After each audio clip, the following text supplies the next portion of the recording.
The S&P 500 officially hit 7,500 for the first time in history.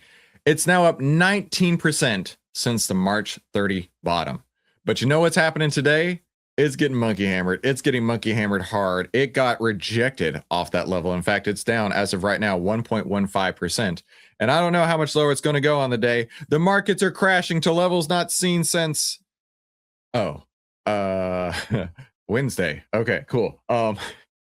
And we need to have a little perspective here because this type of move is absolutely not normal. This is a absolutely monstrous move that we're looking at right here.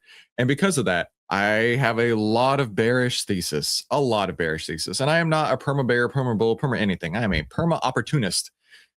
But right now, it just seems really, really sketchy up here. Really sketchy. This is not the type of broad-based market that we're looking for. And in fact, the S&P 500 is at all-time highs while consumer sentiment is at all-time lows.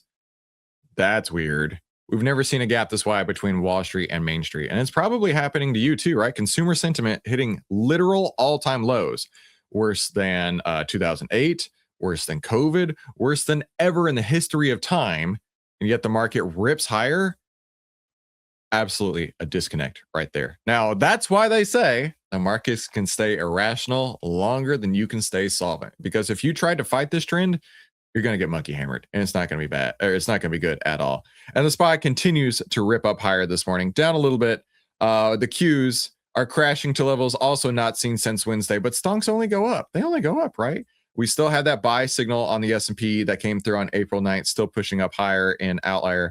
And same thing on the Qs, still have that buy signal pushing up higher and higher and higher. And yeah, the market is absolutely strong. But you know what's not looking so great? The VIX, right? I added new levels onto here. We have a base case level that we're still at right now between 15 and 20. Once it pops over 20, that is definitely a cautionary area that you need to be watching out for. And it is popping up this morning. It's over its 10 EMA, it's over its 20 EMA. But again, the VIX does not move like a regular stock. It'll pop up with volatility and then pop back down into this base case area. And we'll just have to see where it's going to go. But right now, it's certainly trending upward because people are getting anxious, kind of like what I was just talking about right there. And I mean, they have every right to be because this is what's happening today. NVIDIA's down 4% today, Broadcom down 3%, Micron down 5%, AMD down 4%, Intel down 7%. These are pretty big numbers. But these stocks have also run like crazy. They've run like absolute gangbusters. If you want to take a look at a few of those names, you've got Broadcom right here. Got a sell signal just a couple days ago. Sell signal came through on Broadcom just a couple days ago. So you definitely want to get into OVTLYR so you can see when those sell signals come so you don't get stuck on the wrong side of these moves. Let's go look at Micron. Micron still pushing up higher. It's getting more and more greedy day by day by day. And the semiconductor index, the SMH, is pushing up higher as well. You can see that buy signal came through quite a while ago. But keep in mind, of the 23 companies in the SMH, all but one are showing greed. However, that greed is starting to evaporate. It's starting to move slightly towards fear. So what this chart represents is how greedy and how fearful everybody is inside of this particular ETF. And this chart right here shows you over time how that's changed.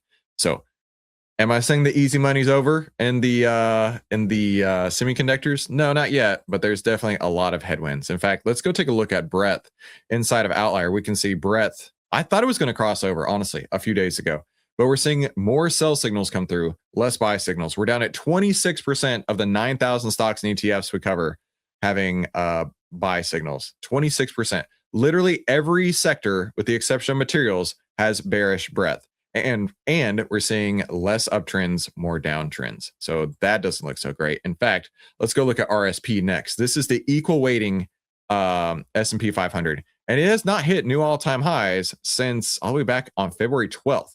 It's come up to this area and it's been hit over and over and over.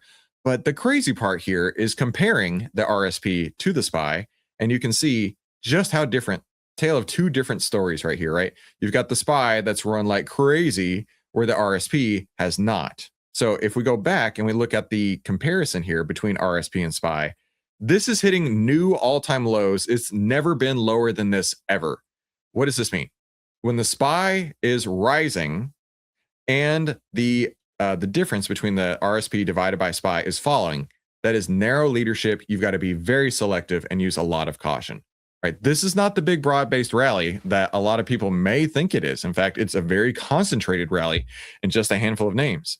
And so you've got to be aware of that. So let's go look at the put call ratio next. Where are we at today?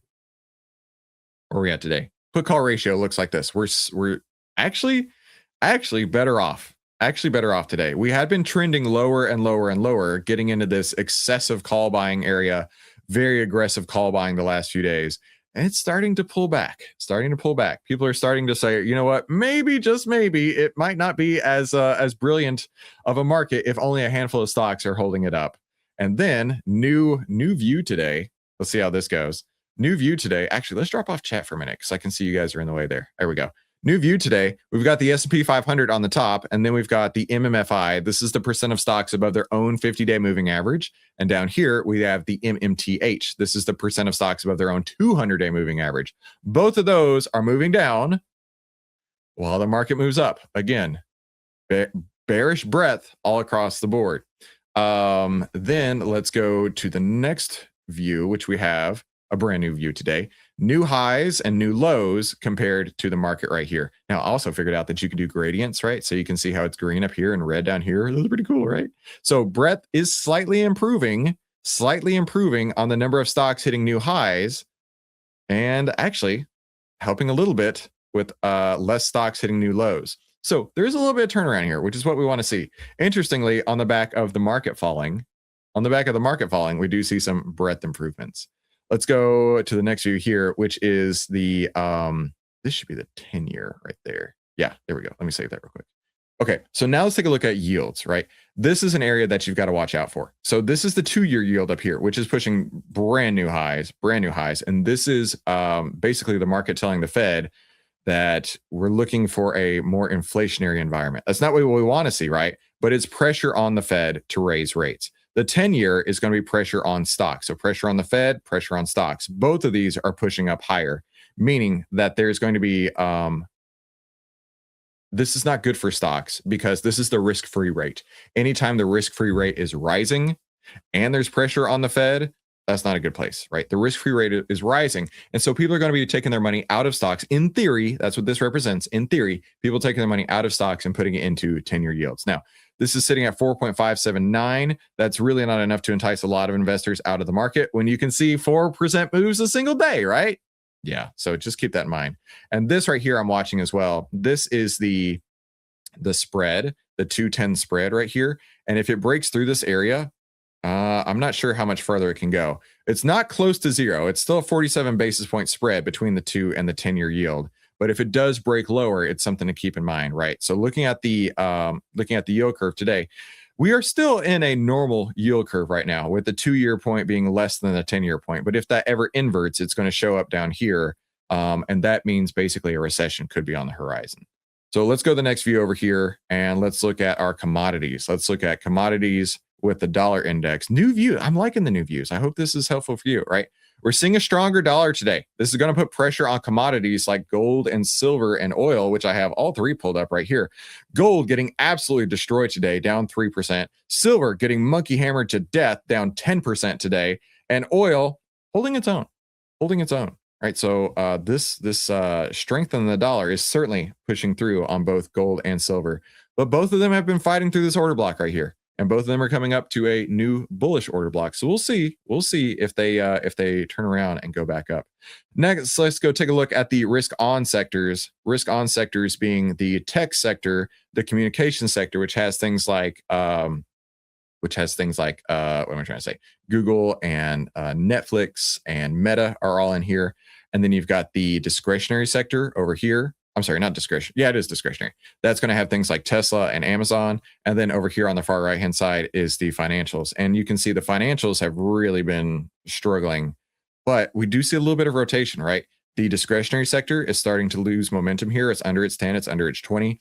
But the tech sector is still roaring higher, where the communication sector has been going sideways, which could mean a rotation into risk-off sectors. So if we go to the risk-off sectors over here, we can see actually a lot of constructive movement here in XLE and in Staples. Now, Staples is absolutely a defensive sector. When stocks are not working out so well, people will be taking their money out of the S&P 500 and putting it into things like staples and utilities. Staples is looking great. Utilities not so much. Utilities not so much. So a little bit of a mixed bag over here. So let's go look at a handful of stocks, because we do have this is for next week's earnings. Some decent names coming through. We've got Target. We've got what's the other one I saw? Intuit, that's coming through. You've got Nvidia next week. That's the big one. Nvidia is 8% of the S&P 500. So anytime Nvidia moves, the whole market's going to move. So you've got to keep an eye on what Nvidia is going to do right now. And let's go take a look at some high coverage news inside of the news and analyst section, inside the news section in OVTLYR. A couple things that really stuck out to me. Bill Ackman's Pershing Square invests in Microsoft. So let's go take a look at Microsoft. Microsoft is still sitting on a sell signal, has been drifting sideways for a hot minute. It's been getting less and less greedy, more fearful. And in fact, everybody in the tech sector on average has been getting more fearful, and we're getting more sell signals coming through on the tech sector. So not exactly somewhere that I'd be interested in, but of course, you know, with a big name like Bill Ackman, right? He's one of those fund managers that people like to follow. You never know. It could help Microsoft gain some bounces right there. Then China commits to buying 200 Boeing jets despite market concerns. So let's go take a look at Boeing here. Boeing has been, it looks like it has an order block right here that's handily rejected it, but it did have that buy signal back on April 10th, and it's been pushing higher and higher and higher. What's the latest on Boeing? Hang on, let me change my view real quick. What's the latest on Boeing? Like, what's it doing this morning? That's what I want to see. Oh, yikes. Yeah, it got rejected pretty hard. It got rejected really hard. So just be aware of that. There is a huge headwind ahead of Boeing right here. And then lastly, Elon Musk and Sam Altman, they're fighting each other lately in court, right? Like they're fighting each other in court like a pair of exes, right? So let's go look at Tesla. Tesla got that buy signal and has been on a huge run lately. And I don't know about you, but the more that I use ChatGPT, the more that I'm getting frustrated by it, especially its unbelievably confident hallucinations. I saw a video just the other day where it was like, how many days of the week have D in them? And it was like, it's just one, just Wednesday. That's it. That's the only day of the week that has the letter D in it. And he's like, you sure about that? Yep, I'm 100% sure. What about Thursday? You're right. Thursday does have that D. It's a sneaky D. It just sneaked in near the end. And he's like, so there's only two. Yep, you're right. There's only two. Just these confident hallucinations where it's like, I've had similar situations like that where it's like, you are wrong. It's like, oh, thanks for pointing that out. I can't stand it. It drives me absolutely bonkers. So I don't know about that. Like the unbelievably confident hallucinations, they have got to go. They have got to go. But let's take a look at the overall scorecard of the market today. Give it just a second to load in here. We can see overall scorecard to the day, choppy to neutral. Now, overall, why? What's working? The trend of the market. We've got some mixed areas right here between the dollar and then some warning signs like breadth is still not great and the rates are not helping us out. What could help us? What could upgrade this? Sector leadership, right? If we can see more sectors starting to turn around, because we only have 3 out of 11 sectors right now that are bullish on price, and we just showed a minute ago inside of OVTLYR that there was 1 out of 11 sectors that was bullish. Now, what could work against us here? What could be the downgrade? The SPY loses the bullish trend. Because let's be realistic here. That's about the only great thing going right now. The trend of the market through a handful of stocks is the only great thing going on right now. We see a lot of bearish sentiment, literally the worst consumer sentiment on record, bearish breadth. You've got inflation on the horizon. There's a lot that doesn't look great. So take that as you may. And listen, if this was useful to you, do me a favor and subscribe. And if you're ready to save time, make money, and start winning with less risk, head over to OVTLYR, grab OVTLYR for just 82 cents a day, and click one of these 2 videos. We'll talk soon.